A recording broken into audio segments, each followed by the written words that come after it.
Hello and welcome to Property Matters here on Dublin South FM. You can contact the show on Twitter, Facebook or LinkedIn at iPropertyRadio, or email the show at hello@iPropertyRadio.com. So today we're recording on International Women's Day. So I'm delighted to have some really innovative women on the show with me today. And the theme for today is Choose to Challenge. And as challenge seems to be a recurring theme on the show, we will make note of it today for International Women's Day. But frankly, I think this industry has its challenges, and that's plenty. So your host for today is myself, Carol Tallon, and I'm delighted to be joined now by Mary Conway. And Mary is one of probably the most interesting people in property, and she's doing something pretty exciting at the moment.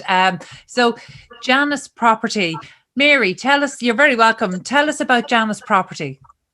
Thanks, Carol, for the invite. As you said, my name is Mary Conway. My company is Janus Estates, and there are a couple of aspects to my business. I do the traditional sales, letting and management.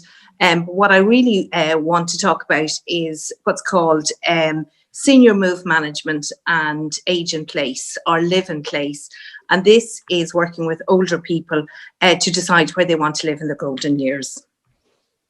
Very good. It seems really relevant now because we've been having conversations around people downsizing. And I don't know if you recall, but about 2 or 3 years ago, that conversation really got quite controversial because what we saw was that people who'd been living in their own homes and contributing to their communities for, in some cases, decades, and in some cases for generations, were essentially being told that they were almost a nuisance, that they were a problem, that they were, taking up stock that somehow they ought not to be. And the language and the messaging around it from government and policymakers was just so poor. And the backlash was absolutely understandably harsh.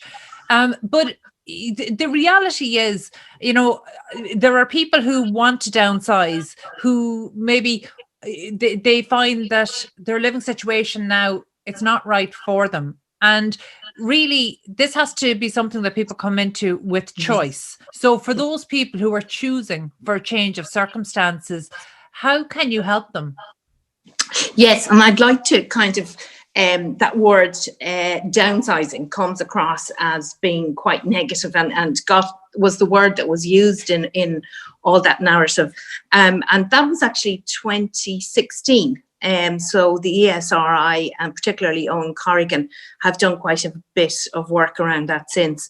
And out of 1,040 people surveyed, the biggest number of people had an emotional attachment to their home. It wasn't really for financial reasons.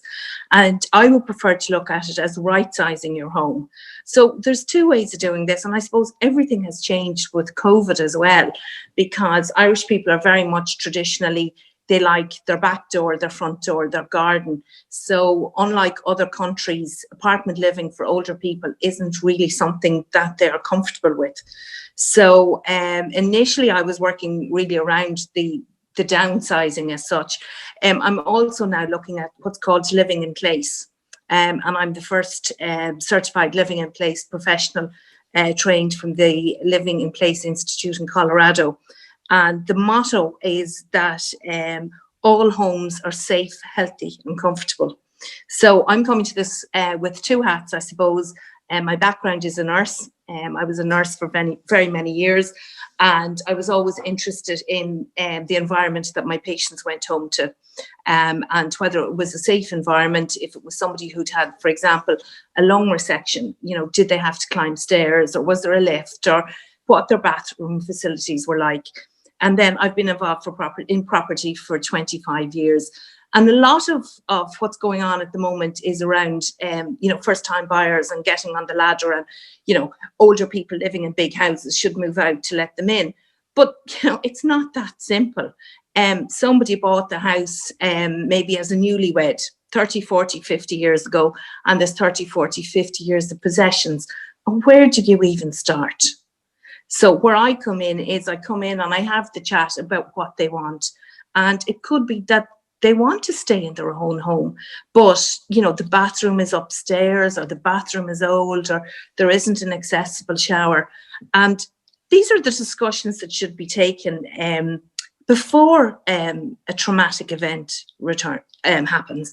There's one lady I can think of. She was a widow when she was 36. Her husband died a sudden death, and she was left with 4 small children.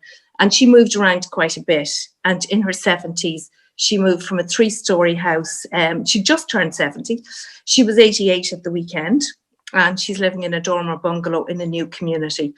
And she's brought me in because she said she's 88 and she doesn't want to leave a mess for her family behind, to clear out the clutter and sort out the photographs and everything. And she's got her stair lift in for when she needs it. And really, she's done everything the right way. She moved when she was 70 into a new community where she was able to become part of the community and get to know her neighbours. And she's grown old in that community. And I think we had the conversation the other day, you know, old age is 15 years ahead of what we think it is. So really, my whole thing is about planning now. Mary, this doesn't often happen to me on the show, but I'm so struck by what you're saying. I'm always interested in the people who, have a lot of things going on that seem almost unrelated. And it's a little bit like Steve Jobs famously said in his iconic commencement speech about, joining the dots, how you can only do that looking backwards. And the fact that you have a background in nursing, you were nursing for 30 years, obviously you have experience of helping people, and, you bring a level of empathy and maybe knowledge. And I'm just going to say it, you probably bring a level of comfort to have these difficult conversations that a lot of property professionals wouldn't have. But coupled with that, I know you're an Airbnb super host, and I know that actually you were the first female committee member of the largest landlord organisation in Ireland, the IPOA, who have been on the show with us previously. So you have this nursing background and all of the skills and temperament that brings in, as well as having this knowledge of property.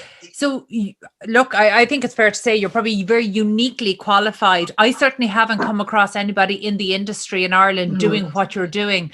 And I love that you're actually helping to change the language as well, because you're right, downsizing is what happens in a company when you lose your job as well. It does have lots of negative connotations, whereas I think right sizing is absolutely the language we need to be using. Living in place, I hadn't heard of that concept. Is that common in Ireland? Can you just explain a little bit about that? Somebody could be living in a sitting room that has scatter rugs. It's got 10 years of newspapers in the corner because they haven't had the energy to take them out or clean them up.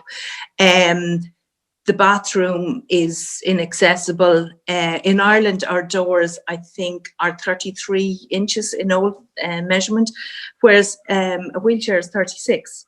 So even to get a wheelchair through can be impossible in a lot of older homes. And I'm not talking about major structural things or major, even just going in and looking at the coffee table. Are there rough edges on it that somebody's going to bump their shins off and get a pressure sore down the line, that's going to cause a leg ulcer, that's going to cause them problems down the line? Above all, I suppose, I'm just a very practical person.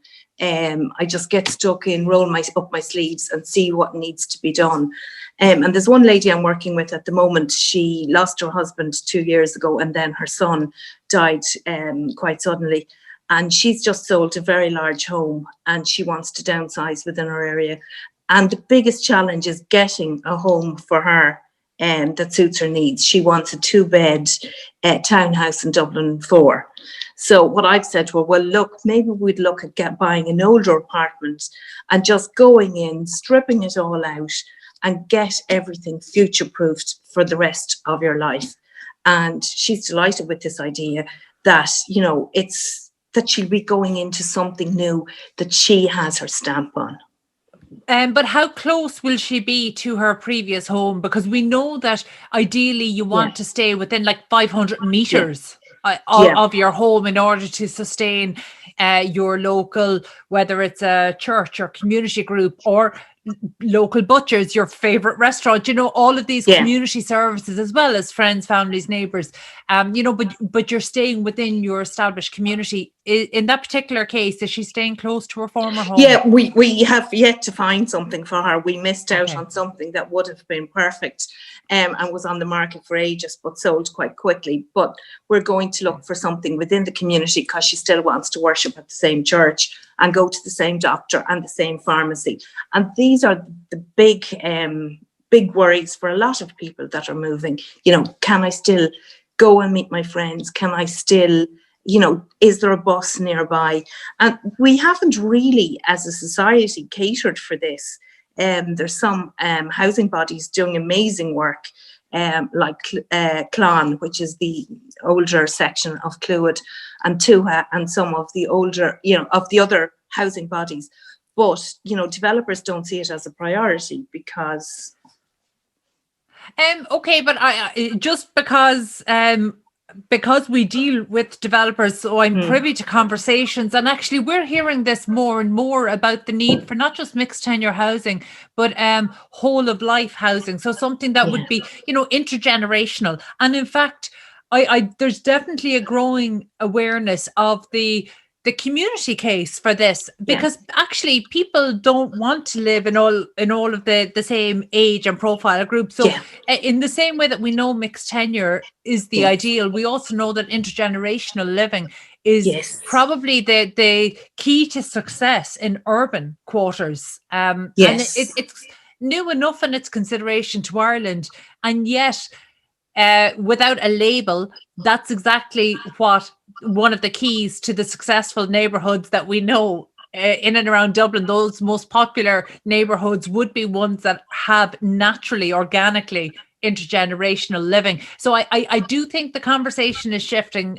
So maybe the business case isn't there, maybe the argument doesn't stack up. But I do believe there's a growing awareness there. One of the things I was struck when I looked at Janus Estates is you have the meaning of the name on your website, and Janus is the Roman god of new beginnings, gates, doorways, and keys.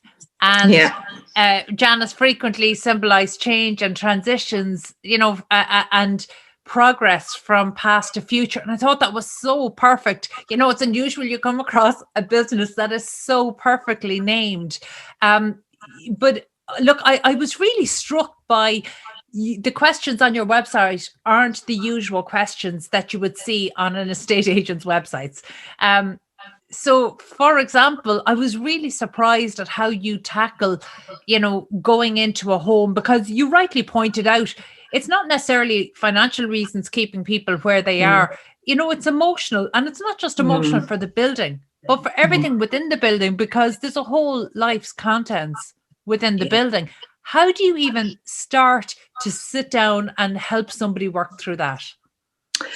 Well, for a start, I'm a guest in their home, and they have thought long and hard about bringing me in to have the chat. And my client is always the person who's moving. It might be the son or daughter that has rang me and said, you need to go and talk to mum. She needs to sort the place out. She needs to go. And that is always a tense situation. When I get the call from the client, it's so much easier because you know that they're receptive. And it takes as long as it takes. We sit and we have a chat, and it could be the very last thing we discuss is, I need to move. Where do I start? So I think a lot of the time it's just the whole overwhelm of, sometimes they know where they're going. They could be moving in with a family member to a smaller space, or they want me to find somewhere for them to live. So they don't know what they can actually physically take yet. Or sometimes it's wonderful. I know exactly where they're going, and I look at a couch and say, no, that's too big. We need to go with something a little bit smaller. Do you want to go shopping? And we look for something. Or, there's 27 teapots, then because they've collected teapots all their life. And, we have to decide on 2 teapots. and we can make a photo book with the rest, or put them on a poster or do something to take them. The family really should, get in and give some help as well, because an older person can be living with belongings from their 40-year-old that's moved out 20 years ago. Their belongings are still in the room. So it's a case of getting everybody on board and saying, can you sort out your stuff? And I suppose I'd always leave somebody with a small job to do, like a drawer to start with. Everybody has an odds and ends drawer. Start with that, and even the feeling of accomplishing that. Now, we're also dealing with somebody who might be in pain, who might have an underlying medical condition, and are overwhelmed by the whole process. And I am distinct from a declutterer in that a declutterer will come into your house and they'll work through the day until it's done. I can work for 3 or 4 hours with somebody because that's all the attention span they have. And, they're picking up something that to me looks like, an old mug or whatever, but there's attachment to it. So I have to be firm and, work through the attachment, listen to the stories, listen to the memories, but, not get bogged down in one possession to keep everything moving. Yeah. What needs to be done? Like, what policies do you think? Because, we started this interview by talking about, maybe some messaging from policymakers a number of years ago that was just so unhelpful that, I'd imagine even the current administration are nervous about even broaching this topic. And yet it's something that people need. On the policy side, what would you like to see happen? What do you think is needed for the people that you're dealing with? Well, for a start, I think we need to look at our housing and our housing needs, and about developing communities within a community. We need to simplify the process as much as possible. People worry about, are they going to have stamp duty on their property? Are they going to pay capital gains tax? Things that there can be things that we never even think about. Maintenance fees on a garden or in an apartment complex. Are they going to be able to afford those? There really aren't very many rental options if somebody wanted to sell their home and move to rent a premises, rent an apartment or whatever, to see if they'd like apartment living. And not too many landlords are keen on taking an older person because, are they going to have security of tenure forever? And am I going to be able to put rents up? And so I suppose there really needs to be kind of designated age-friendly housing in the private sector. It's catered very well with the associated housing bodies, but not so much in the private sector. Oh, that's an interesting one. All right. I suppose I hadn't considered maybe the rental. You assume that the rental market, whether you're looking at the social housing or whether you're looking at private rental, you just assume that it's open to everybody equally. And sure, of course, we know in real terms that's not the case, that landlords have their preferred tenant, their persona that they see in the property for whatever reasons. So look, that's a really interesting one. Mary, that's all we've time for today, but I am genuinely thrilled to hear about what you're doing. Like I said, I don't know anybody else in the Irish marketplace who's doing it. But also, I think that it's great that you have this background in nursing, that you have all of these skills, and of course, fully licensed sales and letting agent. But I also feel that this is a service that a lot of estate agents wouldn't feel so comfortable in getting involved in. So from that point of view, I think it's a really important one, and I wish you the very best of luck with it. Thank you so much for taking the time to talk to us today. That was Mary Conway, Janus Estates. We need to take a quick break now. Stay tuned.